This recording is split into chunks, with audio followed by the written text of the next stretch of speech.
Se conoce como escena trágica al golpe militar que tuvo lugar del 9 al 19 de febrero de 1913 para derrocar a Francisco I. Madero de la presidencia de México. La sublevación se inició en Ciudad México, donde un grupo de residentes comandado por el general Manuel Mondragón se levantó en armas y puso la libertad a los generales Bernardo Reyes y Félix Díaz, quienes estaban presos. Posteriormente asaltaron algunas dependencias de gobierno y decretaron estado de sitio. Al derrotar a Villarida, el general Lauro Villar, defendiendo el Palacio Nacional, Madero nombró en su lugar a Victoriano Huerta. Al paso de los días se solicitó la renuncia de Madero y José María Pino Suárez, lo cual fue rechazado. El 17 de febrero Gustavo A. Madero descubrió que Huerta estaba en los arreglos con los opositores y lo llevó ante el presidente, quien no creyó en sus palabras y lo liberó. Poco después, Huerta firmó un acuerdo, el Pacto de la Embajada, en el sede de la Embajada de los Estados Unidos en México, con el apoyo del embajador Henry Lane Wilson, con Félix Díaz en su calidad de jefe del Ejército Federal, consumando su traición y destituyendo al presidente y el vicepresidente. Ese mismo día Madero y Pino Suárez fueron apresados y obligados a renunciar al día siguiente. El 20 de febrero Victoriano Huerta fue designado presidente mediante una serie de maniobras ilegítimas, por lo que fue conocido como el usurpador. Aunque hay constitucionalistas como Felipe Tena Ramírez que argumentan que el juzgamiento no hubo una usurpación, sino más bien una alta traición vía golpe de Estado. La revuelta culminó el 22 de febrero con el asesinato de Madero y Pino Suárez.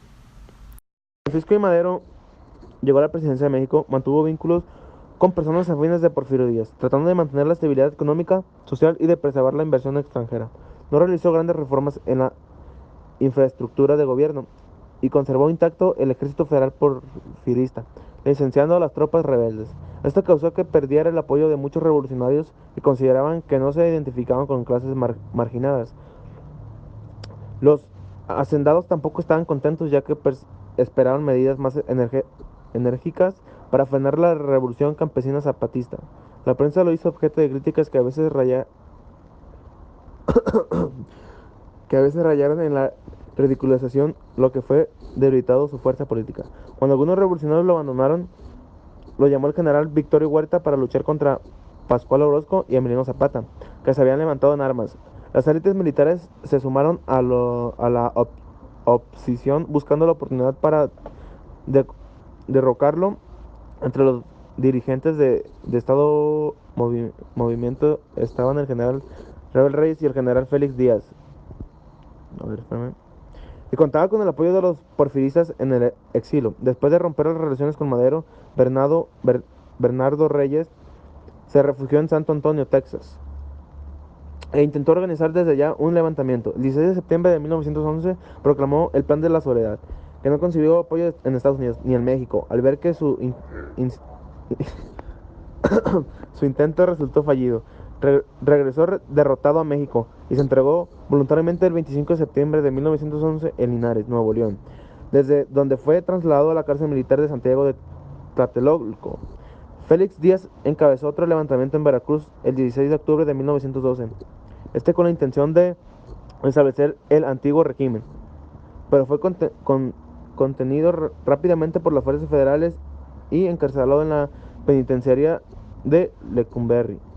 Madero decidió no ejecutarlos. Los generales Manuel Mondragón y Gregorio Ruiz, acompañados del empresario Cecilio Con, se reunieron en octubre de 1912 en La Habana, Cuba. Su intención era organizar una conspiración para derrotar a Madero, por lo que más visitaron en la cárcel de Reyes y a Díaz, quienes estuvieron de acuerdo con los planes. Reyes propuso convocar a Huerta a participar en el movimiento, pero él rechazó la invitación porque consideraba que él no era de correr Madero. Por otro lado, el gobierno de Estados Unidos no estaban de acuerdo con la política interna de Madero, las huelgas. Los reclamó por los derechos de los trabajadores y las peticiones de las clases acomodadas de restringir la entrada de capital. afectaban a muchas a sus compañías. Se dio inicio a una campaña contra el gobierno mexicano evidenciada en la prensa estadounidense, en la que quejas de su gobierno por falta de seguridad para sus ciudadanos radicados en México y por una propuesta. Madero, que se encontraba en el castillo de Chapultepec, había sido informado por teléfono de lo sucedido, alrededor de las 7 de la mañana. García Peña le rindió personalmente los informes de la recuperación del palacio, por lo que el presidente salió rumbo al Palacio Nacional, custodiado por cadetes de colegio militar y gendarmes de la capital que habían sido congregados por su defensa por el licenciado Federico González Garza, gobernador del Distrito Federal, acompañado por sus miembros de su gabinete y amigos, en lo que se denominó la Marcha de la Lealtad. La marcha fue lenta. Tuvieron que detenerse en la fotografía Daguerre, debido a que un francotirador de los rebeldes disparó a una caravana desde el edificio de la Mutua. Durante este receso, el presidente Madero fue alcanzado por su hermano Gustavo, quien le informó del fracaso de la segunda intentona. Asimismo, el general Victoriano Huerta, que había sido avisado de los acontecimientos, llegó al lugar. Por instancias del ministro de Guerra, Huerta fue nombrado comandante militar de la plaza de sustitución del general Villar, quien había sido herido durante el combate. Este hecho sería considerado más adelante un lamentable error. Al llegar al palacio, el presidente estructuró la defensa, mandó llamar a los cuerpos militares de Tlalpan, San Juan Teotihuacán, Chalco y Toluca. Se envió a la ciudadela a un grupo de guardias presidenciales al mando del mayor Emiliano López Figueroa para que pudieran la rendición de los rebeldes. Pero este movimiento fue inútil. López Figueroa fue, López Figueroa fue capturado y los leales se dispersaron. Entre ellos logró escapar Francisco Urquizo a las 3 de la tarde. Madero decidió trasladarse a Cuernavaca para pedir personalmente ayuda al general Felipe Ángeles, militar de su confianza, que se encontraba combatiendo con sus tropas a Emiliano Zapata. En la mañana del 10 de febrero, Madero y Ángeles llegaron a la capital por el rumbo de Xochimilco y Tepepan. Fueron recibidos por el ministro de Guerra, Ángel García Peña. A pesar de la insistencia del presidente para nombrar a Ángeles como jefe de la plaza, el ministro ignoró la petición y decidió respetar el escalafón militar mantenido a Huerta en el mando. El número de leales aumentó. Las tropas de Cuernavaca llegaron por la tarde a la capital. Asimismo, 4 regimientos de Celaya y Teotihuacán y las tropas de Querétaro al mando de Guillermo Rubio Navarrete. En total se contaba con 6,000 hombres. Desde Toluca llegó un telegrama muy urgente. Cuartel General de Toluca, 10 de febrero de 1913. He sabido que en México se dice que he defeccionado. Protesto energéticamente contra esa falsa versión y ruego a usted que esta mi protesta se haga pública, respetuosamente. Aureliano Blanquet. A las 10:30 de la mañana del 11 de febrero comenzaron las acciones bélicas. Huerta ordenó el ataque de artillería, pero solo le proporcionó a Ángeles obuses de metralla que no hicieron ningún daño a la ciudadela. Y a Rubio Navarrete no le dejó en claro sus objetivos. Siguiendo el plan acordado, las 4 columnas de leales realizaron un avance frontal, siendo blanco directo de los rebeldes.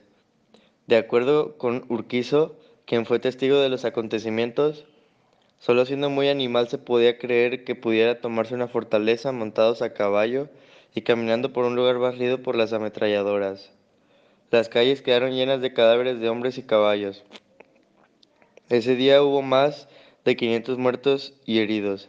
El reloj chino ubicado en la glorieta de Bucareli y Atenas, que había sido obsequiado por ese gobierno con motivo de las celebraciones del centenario de la independencia de México, fue completamente destrozado. Durante el transcurso de día, Huerta se entrevistó en secreto con Díaz, acordando entre ambos simular que los sublevados de la ciudadela estaban cercados y planear el derrocamiento de Madero, tratando de causar el menor número de bajas entre sus seguidores. Algunos autores señalan que la entrevista se llevó a cabo en la colonia Roma, en la casa Enrique Cepeda, quien era compadre y antiguo compañero de Huerta, aunque algunos otros señalan que fue en el restaurante El Globo. Mientras tanto, se permitió el paso de alimentos y suministros a los sitiados. Cuando Madero recibió las noticias del fracaso, le reclamó a Huerta no solamente los resultados, sino el haber permitido el paso de víveres a la ciudadela. En primera instancia, Huerta negó la acusación, pero en vez que fue confrontado con los testigos que lo habían reportado, arguyó que se trataba de una estrategia para concentrar a los rebeldes y de esta forma rematarlos. A pesar de las sospechas de todos los maderistas, el presidente decidió confirmar a Huerta en el mando. Los disparos disminuyeron por la noche.